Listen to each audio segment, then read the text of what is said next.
నలుగురు ఎంపీలు తమకు సంఘీభావం ప్రకటిస్తారు అనేటువంటిది ఒక వ్యాఖ్య అయితే కనీసం 30 నుంచి 40 మంది ఎమ్మెల్యేలను తమ వైపు తీసుకోవడం ద్వారా ఈ జూన్లో జరిగేటువంటి ఉప ఎన్నికల ఫలితాల తర్వాత రాష్ట్ర ప్రభుత్వాన్ని కూడా ఏ స్థాయిలో అయితే లేకపోతే కాంగ్రెస్ పార్టీ బహిరంగంగా దీన్ని అంగీకరించకపోయినా ఏ స్థాయిలో అయితే జగన్ అన్ని రకాలుగా అన్ని కోణాల నుంచి బంధించిందో కాంగ్రెస్ పార్టీ అదే రీతిలో కాంగ్రెస్ పార్టీ మీద కూడా రాజకీయ రివెంజ్ కోసం వైఎస్ఆర్ పార్టీ సీరియస్ గానే ప్రయత్నం చేస్తోంది. అయితే ఇది ఎంత మేరకు ఫలిస్తుంది రాజకీయంగా ఇప్పుడున్న పరిస్థితుల్లో జగన్మోహన్ రెడ్డి అరెస్ట్ అయ్యి జైలుకి వెళ్ళిన తర్వాత ఎప్పుడు ఆయన బయటకు వస్తారో తెలియని తర్వాత వైఎస్ఆర్ కాంగ్రెస్ పార్టీని లీడ్ చేసేటువంటి నాయకులు ఏ విధంగా ఉంటుందో వాళ్ళ యొక్క శైలి కావచ్చు, వాళ్ళ అప్రోచ్ కావచ్చు, వాళ్ళ రిసీవింగ్ కావచ్చు, ఇది ఏ విధంగా ఉంటుందో తెలియని సందర్భంలో అంతమంది 30 నుంచి 40 మంది ఎమ్మెల్యేలు ప్రభుత్వాన్ని అస్థిరపరిచి ఇప్పుడు ఇక్కడికి వస్తారా అనేటువంటిది ప్రధానమైనటువంటిది చర్చనీయాంశమైనటువంటి అంశం. ఎందుకంటే ఇంకా 2014 వరకు వాళ్ళకి ఎన్నికల యొక్క సమయం ఉంది. ఖచ్చితంగా ఎమ్మెల్యేలుగా ఉన్నవాళ్ళు 2014 తర్వాత పరిస్థితులు ఎలా ఉన్నాయి, కాంగ్రెస్ పార్టీ తగ్గిపోతుందా, కాంగ్రెస్ పార్టీ యొక్క పరిస్థితి రోజు రోజుకి దిగజారుతోందా, పైకెక్కుతోందా అనేటువంటి అంశాన్ని ఒక నిమిషం పక్కన పెట్టినట్లయితే ఏ విధంగా ఉంటుందని ఆలోచిందంటే ఇప్పుడున్న పరిస్థితుల్లో వైఎస్ఆర్ కాంగ్రెస్ పార్టీకి వచ్చి ఇబ్బందులు కొని తెచ్చుకోవడమా, లేదంటే ఖచ్చితంగా కాంగ్రెస్ పార్టీకి సపోర్ట్ చేసి కాంగ్రెస్ పార్టీలో ఉండడమా, లేదంటే రాష్ట్ర ప్రభుత్వం పడిపోయే పరిస్థితి వచ్చినట్లయితే, రాష్ట్ర ప్రభుత్వానికి ఇబ్బందికర పరిస్థితి వచ్చినట్లయితే 30 నుంచి 40 మంది ఎమ్మెల్యేలు ఇటు పక్కకు వచ్చే దానికి అంత సీరియస్గా ప్రయత్నం చేస్తున్నారా అనేటువంటిది కూడా ఆలోచించాల్సినటువంటి అంశమే ఇది. ఎందుకంటే బొబ్బిలి ఎమ్మెల్యే సుజయ్ కృష్ణ రంగారావు వైజాగ్లో ఫ్లైట్ ఎక్కి హైదరాబాద్కు వచ్చారని తెలియగానే వైజాగ్లో ఒక మంత్రి ముఖ్యమంత్రికి అత్యంత సన్నిహితంగా ఉండేటువంటి ఒకరిద్దరు నాయకులు సుజయ్ కృష్ణ రంగారావుని ఎయిర్పోర్ట్లోనే పట్టుకుని ఎయిర్పోర్ట్ నుంచి ఆయన దాదాపు ఇంటి వరకు తీసుకొచ్చి ఆయనకు కొంత కౌన్సిలింగ్ చేసినటువంటి పరిస్థితి ఉంది. ఆ తర్వాత ధర్మవరం ఎమ్మెల్యేతో పాటు ఒకరిద్దరు ఎమ్మెల్యేలు కూడా జగన్ని కలిసేందుకు వెళ్తున్నారు అన్నప్పుడు అనంతపురం జిల్లాకు చెందినటువంటి రఘువీరారెడ్డి, శైలజానాథ్ వీళ్ళిద్దరూ కూడా ధర్మవరం ఎమ్మెల్యే వెంకటరామరెడ్డితో మాట్లాడారు. ఆయన ఈరోజు సీఎం కల్పించారు. అలాగే ఇంకో 2-3 ఎమ్మెల్యేలు వెళ్తారంటే ఆ 2-3 ఎమ్మెల్యేలతో కూడా ఇటు జిల్లా మంత్రులు మాట్లాడుతున్నారు, ఇటు నేరుగా సీఎం మాట్లాడుతున్నారు. మరోపక్క జగన్మోహన్ రెడ్డి పార్టీకి సంబంధించినటువంటి ముఖ్య నేతలు కూడా ఎవరైతే గతంలో దాదాపుగా 60-40 మంది వరకు తమతో ఫస్ట్లో ఆది నుంచి ఉన్నారో వారందరినీ వెనక్కి తీసుకొచ్చే ప్రయత్నం కూడా చేస్తున్నారు. ఇప్పుడు ఒక రాజకీయ క్రీడ ప్రారంభమైందనేది చాలా స్పష్టంగా చెప్పవచ్చు. అయితే ఈ రాజకీయ క్రీడలో అంతిమంగా ఎవరు విజేతలు అవుతారు అనేటువంటిది ఈ పరిస్థితులు 18 ఉప ఎన్నికల యొక్క ఫలితాల తర్వాత చాలా స్పష్టం అవుతుంది. ఎందుకంటే 18 ఎన్నికల ఫలితాలు జగన్మోహన్ రెడ్డి అరెస్ట్ తర్వాత పూర్తి స్థాయిలో సానుభూతి పవనాలు వచ్చి ఏకపక్షంగా ఎన్నికలు ఉంటాయా, జగన్మోహన్ రెడ్డి అరెస్ట్ అయిన తర్వాత కూడా ఈ సానుభూతి పవనాలు అంతంత మాత్రంగా కనీసం 4-5 సీట్లైనా కాంగ్రెస్ పార్టీ గెలుచుకుంటుందా, ఈ 2 అంశాలని బేరీజు వేసుకున్న తర్వాత మాత్రమే కాంగ్రెస్ పార్టీ నుంచి భారీ ఎత్తున వైఎస్ఆర్ పార్టీకి వలసలు వచ్చాయా లేదా అనేటువంటిది చెప్పొచ్చు.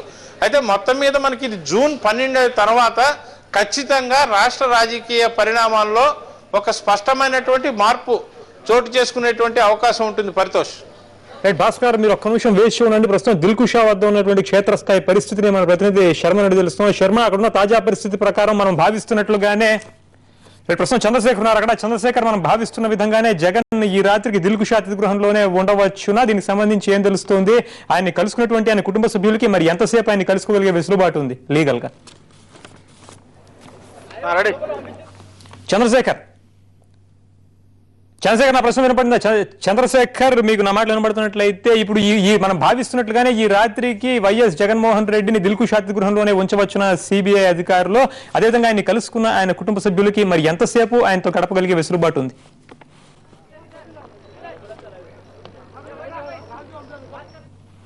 చంద్రశేఖర్,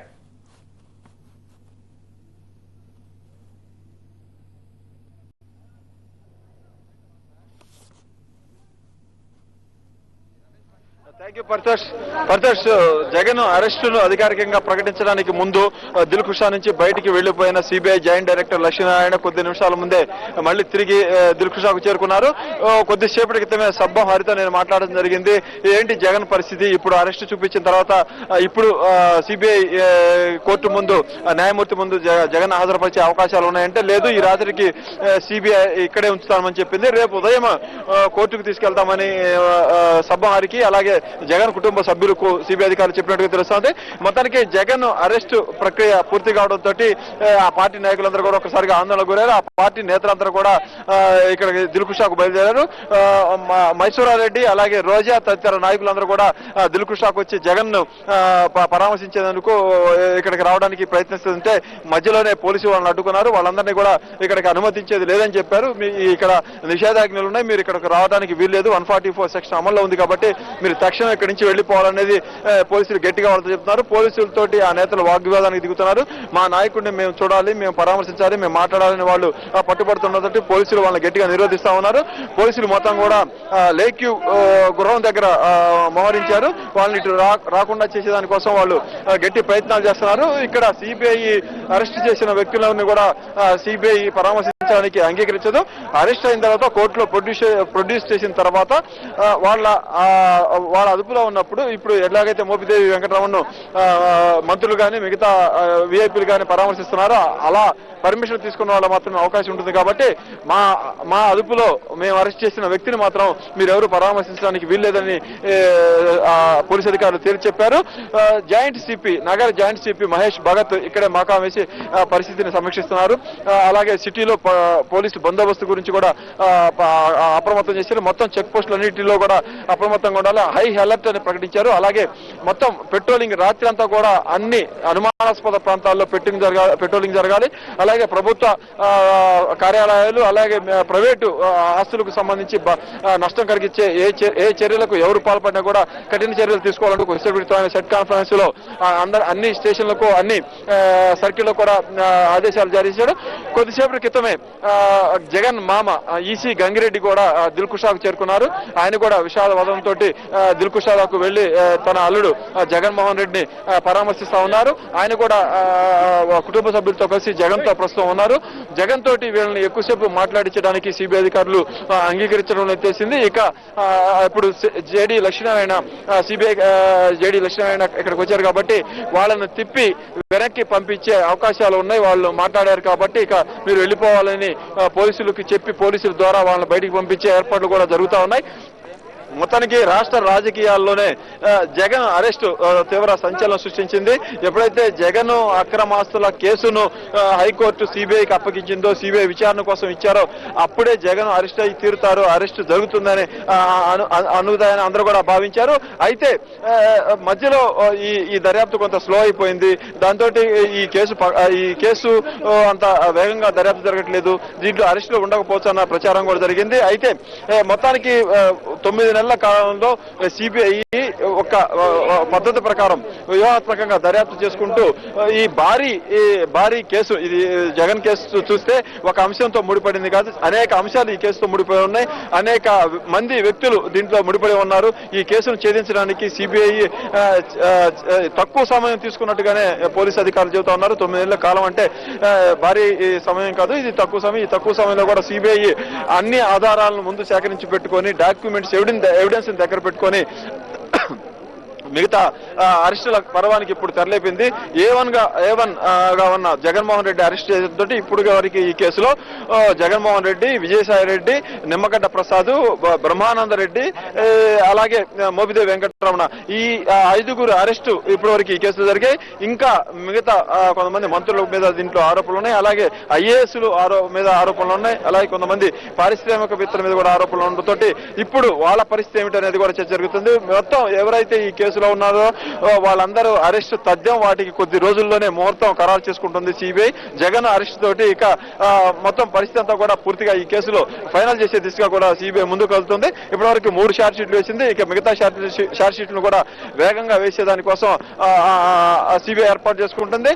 ఈ కేసు తర్వాత రామ్కి ఫార్మాసిటీకి సంబంధించి గ్రీన్ బెల్ట్ ను కుదించడానికి కారణమైన అప్పటి ఉడా కార్యదర్శిగా ఉన్న IAS అధికారి వెంకటరామరెడ్డిని అరెస్ట్ చేయడానికి కూడా సిబిఐ ఏర్పాటు చేసుకుంటుంది. వచ్చే నెల మొదటి వారం అంతా కూడా ఈ అరెస్టుల పర్వం కొనసాగే అవకాశం ఉంది. అలాగే పెన్నా సిమెంట్స్ అధినేత పెన్నా ప్రతాప్ రెడ్డి మీద కూడా సిబిఐ కన్నుంది, ఆయన కూడా అరెస్ట్ చేయబోతున్నారు. అలాగే ఇండియా సిమెంట్స్ ప్రతినిధులు కూడా సిబిఐ అదుపులోకి తీసుకునే అవకాశం ఉంది. ఇండియా సిమెంట్స్ కూడా కృష్ణా నది అలాగే కాగ్నా నది నుంచి ఆ సిమెంట్ ఫ్యాక్టరీకి అవసరమైన నీటిని ప్రభుత్వం కేటాయించిన నేపథ్యంలో జగన్ సంస్థల్లో ఇండియా సిమెంట్స్ భారీ ఎత్తున పెట్టుబడులు పెట్టిన అన్న ఆరోపణలు ఎదుర్కొంటుంది. ఆ నేపథ్యంలోనే వాళ్ళ అరెస్టు కూడా త్వరలో జరగబోతా ఉన్నాయి అనేది స్పష్టంగా తెలుస్తుంది. పరితోష్, ఒక్క మాట మనం భావిస్తున్నట్లుగానే అందరూ చెబుతున్న విధంగానే జగన్ ఈ రాత్రి దిల్కుషాల్లోనే ఉంచే పరిస్థితి కనిపిస్తుందా మీకు అక్కడ ఇప్పుడు?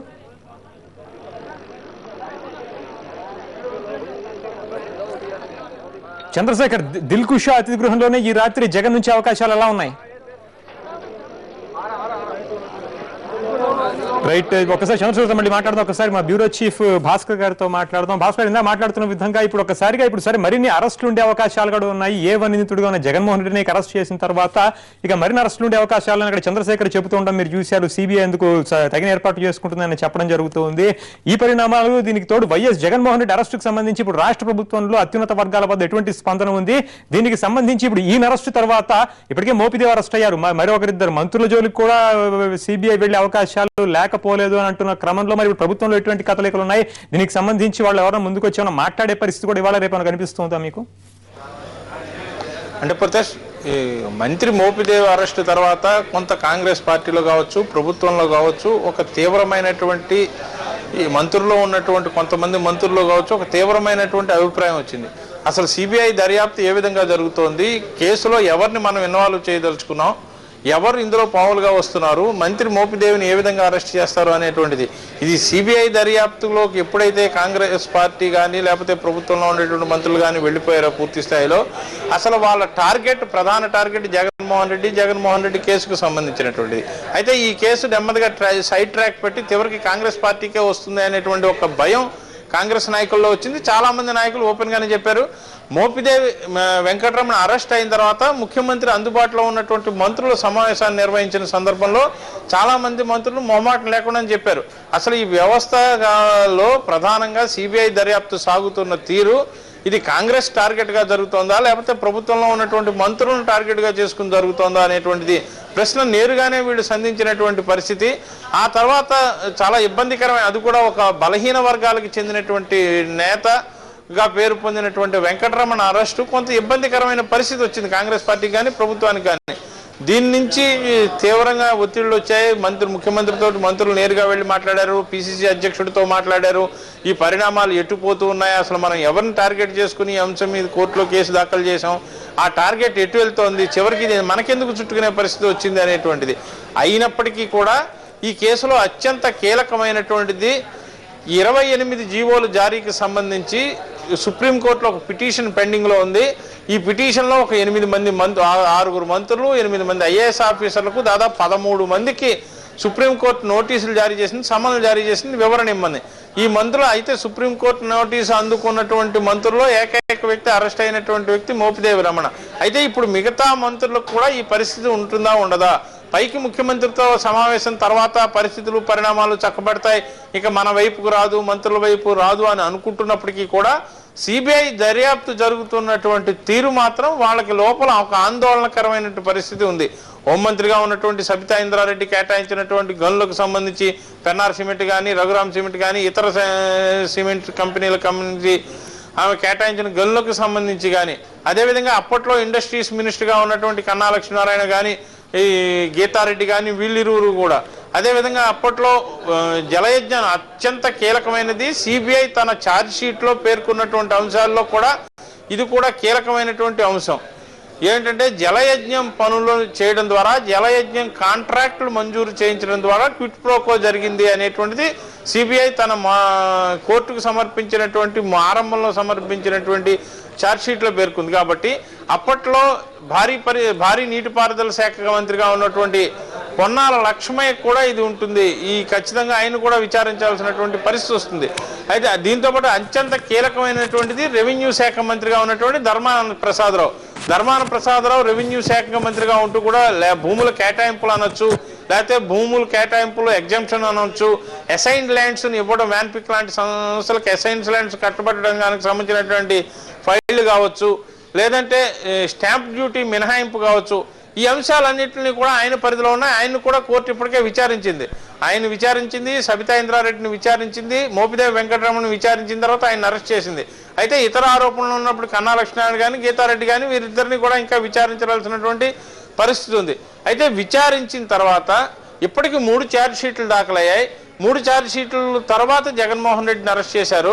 ఆ తర్వాత పరిస్థితి ఎట్లా ఉంటుంది? ఈ ఇతర ప్రధానంగా ఆరోపణలు ఎదుర్కొన్నటువంటి రామ్కీ కావచ్చు, హిందూ ప్రాజెక్ట్స్ కావచ్చు, ఇతర అన్ని ప్రాజెక్ట్స్, పెన్నార్ సిమెంట్స్ సంస్థకు కావచ్చు, ఈ సంస్థకు సంబంధించినటువంటి అధినేతలను కానీ పరిశ్రమల అధిపతులను కానీ విచారించిన